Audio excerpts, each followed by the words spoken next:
സബാഷ് Pinarayi sir, ഇതാണ് വേണ്ടത്, ഇങ്ങനെയാണ് മറുപടി കൊടുക്കേണ്ടത്. കേരളത്തിൽ വർഗീയത വിതയ്ക്കാൻ ശ്രമിച്ച കർണാടക MP ശോഭ കരന്തലേജയ്ക്ക് പിണറായി പോലീസിന്റെ വക ഒരു മുട്ടൻ പണി.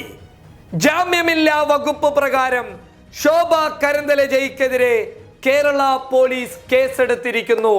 153A എന്ന വകുപ്പ് ഉപയോഗിച്ചാണ് കേരള പോലീസ് ചിക്കമാംഗ്ലൂർ MP-ക്കെതിരെ കേസെടുത്തിരിക്കുന്നത്. എന്താണ് ശോഭ കരന്തലേജയ് കേരളത്തെ കുറിച്ച് പറഞ്ഞത്? മലപ്പുറം ജില്ലയിലെ കുറ്റിപ്പുറം പഞ്ചായത്തിൽ പൗരത്വ ഭേദഗതി നിയമവുമായി ബന്ധപ്പെട്ട് പ്രതിഷേധത്തിൽ പങ്കെടുത്ത ഒരു ഹൈന്ദവ കുടുംബത്തിന് മുസ്ലിങ്ങൾ വെള്ളം നൽകിയില്ല എന്നാണ് ശോഭ കരന്തലേജയ് ട്വിറ്ററിലൂടെ പങ്കുവെച്ചത്. അതിനുശേഷം അവർ പറയുന്നു, ഇതറിഞ്ഞ കേരളത്തിലെ സേവാഭാരതി പ്രവർത്തകർ ഉടൻ തന്നെ കുറ്റിപ്പുറത്തിന്റെ മണ്ണിലേക്ക് പാഞ്ഞു വരികയും അവർക്ക് വെള്ളം കൊടുക്കുകയും ചെയ്തു എന്ന്. പ്രിയപ്പെട്ട ശോഭ കരന്തലേജയ്, അവരെ അനുകൂലിക്കുന്ന BJP പ്രവർത്തകരെ, ഇതൊക്കെ നിങ്ങളുടെ കർണാടകയിൽ മതി, ഇതൊക്കെ നിങ്ങളുടെ ഗുജറാത്തിൽ മതി, ഇതൊക്കെ നിങ്ങളുടെ ഉത്തർപ്രദേശിൽ മതി. ഇത് വേറെ മണ്ണാണ്.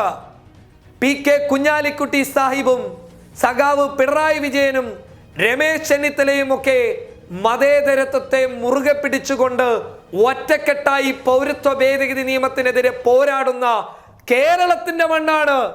ഇവിടെ നിങ്ങൾ കർണാടകയിൽ നടപ്പിലാക്കുന്ന ആ രീതി കൊണ്ടുവന്നു കഴിഞ്ഞാൽ 8 നിലയിൽ പൊട്ടുമെന്ന് നിങ്ങൾ തിരിച്ചറിയുക. സേവാഭാരതിയുടെ എപ്പോഴുള്ള ഫോട്ടോയാണ് ഈ ശോഭ കരന്തലേജയ് പങ്കുവെച്ചത് എന്ന് ചോദിച്ചു കഴിഞ്ഞാൽ, കഴിഞ്ഞ വർഷത്തെ ഒരു ഫോട്ടോ ഇട്ടുകൊണ്ടാണ് ചിക്കമാംഗ്ലൂർ MP ആയിട്ടുള്ള ശോഭ കരന്തലേജയ് പറയുന്നത് മലപ്പുറത്ത് ഹൈന്ദവർക്ക് കുടിവെള്ളം നിഷേധിച്ചു എന്ന്. പക്ഷേ അത് കർണാടകയിൽ നിന്ന് ദേശീയ തലത്തിലേക്ക് ആ വാർത്ത വ്യാപിച്ച് ഒടുവിൽ കേരളത്തിന്റെ മണ്ണിലേക്ക്, മലപ്പുറത്തിന്റെ മണ്ണിലേക്ക്, കുറ്റിപ്പുറം പഞ്ചായത്തിലേക്ക് എത്തിയപ്പോൾ ആരെ ഉദ്ദേശിച്ചുകൊണ്ടാണോ ശോഭ കരന്തലേജയ് ഈ പോസ്റ്റ് ഇട്ടത്, അവർ തന്നെ പറയുന്നു ഇങ്ങനെ ഒരു സംഭവമേ നടന്നിട്ടില്ല എന്ന്. മറിച്ച് അവർ പറയുന്ന ഒരു കാര്യം ഇതാണ്, ഞങ്ങൾക്ക് കാലങ്ങളായി വെള്ളം തരുന്നത് മുസ്ലിങ്ങളാണ്. അവർ ഇന്നോളം ഞങ്ങളോട് ഒരു വൈദ്യുതിയുടെ പണമോ അല്ലെങ്കിൽ മറ്റേതെങ്കിലും തരത്തിൽ ഒരു സഹായമോ ഈ വെള്ളം തരുന്നതിന്റെ പേരിൽ ഇന്നോളം ആവശ്യപ്പെട്ടിട്ടില്ല എന്ന് പറയുന്നത് കേരളത്തിന്റെ മതേതരത്വമാണ്.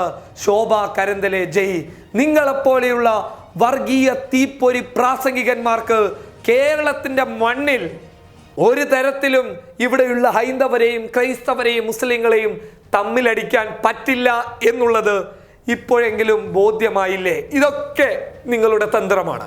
കേരളത്തിൽ വലിയ രീതിയിൽ ഹൈന്ദവരെ ചൂഷണം ചെയ്യുന്നു, അത് ചെയ്യുന്നു, ഇത് ചെയ്യുന്നു എന്നൊക്കെ പറഞ്ഞ് UP-യിലും കർണാടകയിലും ഒക്കെ വ്യാപകമായി പടർന്നുകൊണ്ടിരിക്കുന്ന വ്യാജ വാർത്തകളുടെ ഏറ്റവും അവസാനത്തെ ഉദാഹരണമാണ് ഈ ശോഭ കരന്തലേജയ്. എന്തായാലും പിണറായി പോലീസിനും സഖാവ് പിണറായി വിജയനും ഒരു ബിഗ് സല്യൂട്ട്. കാരണം ഇമ്മാതിരി തെമ്മാടിത്തരം പറഞ്ഞ് കേരളത്തിൽ വർഗീയാന്തരീക്ഷം സൃഷ്ടിക്കാൻ ശ്രമിച്ച ശോഭ കരന്തലേജയ്ക്കെതിരെ ജാമ്യമില്ലാ വകുപ്പ് പ്രകാരം കേസെടുത്ത കേരള പോലീസിലെ മിടുക്കന്മാരെയും പിണറായി വിജയനെയും അഭിനന്ദിക്കാതിരിക്കാൻ ഒരു കാരണവശാലും വഴിയില്ല. അഡ്വക്കേറ്റ് സുഭാഷ് ചന്ദ്രനും ഇരിക്കട്ടെ ഒരു big salute. News desk public Kerala.